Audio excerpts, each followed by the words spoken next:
What I'm about to say may actually shock you, but building value isn't that difficult.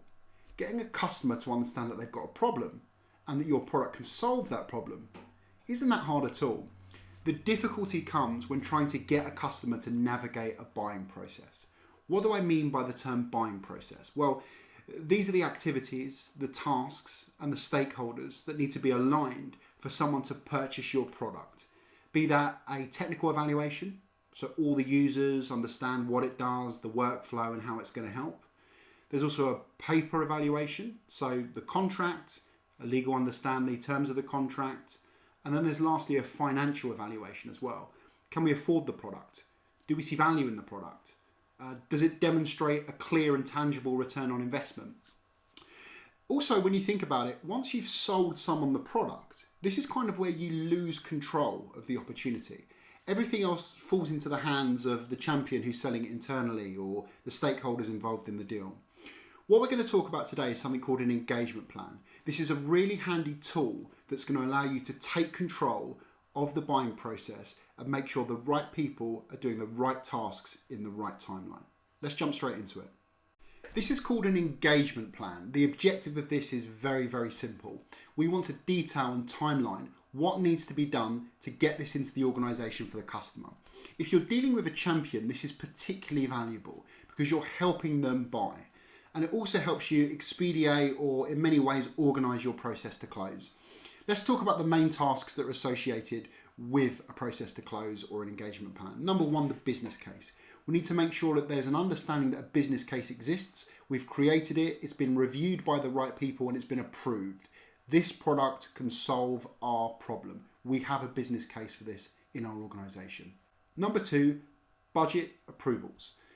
The first step here is that they have seen your proposal, they understand the pricing and the packaging of your product.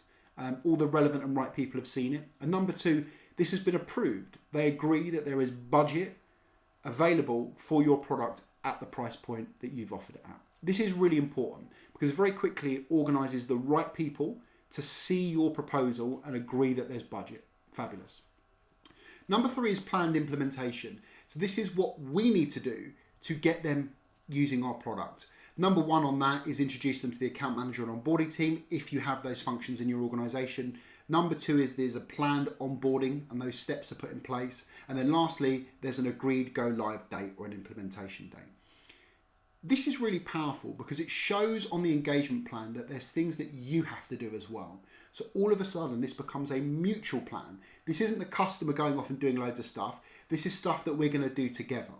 Now, the reason that mutual engagement plans are so powerful is because they help build a little bit of social debt with the champion as well. If we're telling them that we're going to go away and do a load of stuff that's going to help them get it into their business, this usually gives them a reason or at least a motivation to do some of these things as well. The last thing we want to do is turn up to a agreed call that we've put in place to make sure that we're catching up and sticking to these timelines, and the customer turns around and says, oh, I didn't have time to do that, or I forgot to do that. We want to motivate them to do that. And one of the best ways of doing that is showing them that we're going to do a load of stuff as well. And then lastly, we have the procurement process. So this is approval that you are a supplier for their organisation. You've gone on their system. Then we have they've verified all the required approvals in place and then execute on contract, order form or statement of work. They are willing to do it on this day, and that's really powerful.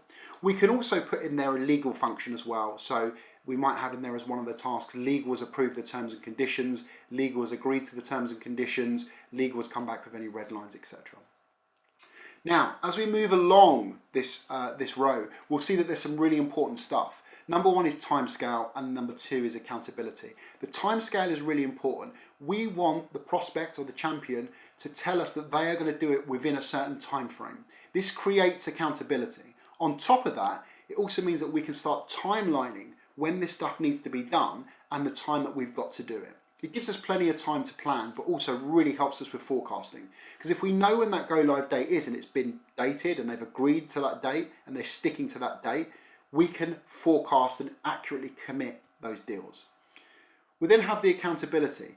There's nothing better than seeing someone's name next to a task and then knowing that they've got to do it. This forces them to make sure that they're motivated and willing to actually complete on that task. And then lastly, we can discuss status. So is it active? Has it been completed? Is it in the process, or is it not started? Now, you're probably looking at this and thinking, God, this looks like a real big piece of work for the customer. And you're right. And the timing of when you'd bring in this tool is really important. You wouldn't do it when you first built value. If someone's admitted that they want to purchase your product, they see value in it, or that you're the vendor of choice, this is when this will come into place. This isn't a first call or cold call document. This is designed to organise that buying process. On top of that, if you flash this up on the screen to a champion and they turn around and say, oh, I feel a bit uncomfortable about getting this stuff, this is quite interesting because it can tell us one of two things. Number one, we might be selling to the wrong stakeholder. If they can't organise the right people to, or the right tasks to complete an engagement plan, they may not be the right person. Number two, it really separates the serious from the curious and who actually wants to purchase your product. If you're saying to the customer, look, seeing value and buying it are two very different things. What I want to do is put in place a plan for us to get this over the line, and the customer's not prepared to do that, that probably gives you an indication that they're not that serious about purchasing your product. If you'd like access to this engagement plan, leave a comment below. Also, feel free to subscribe. It really helps the channel grow. Share with friends, like and comment. And remember, happy selling.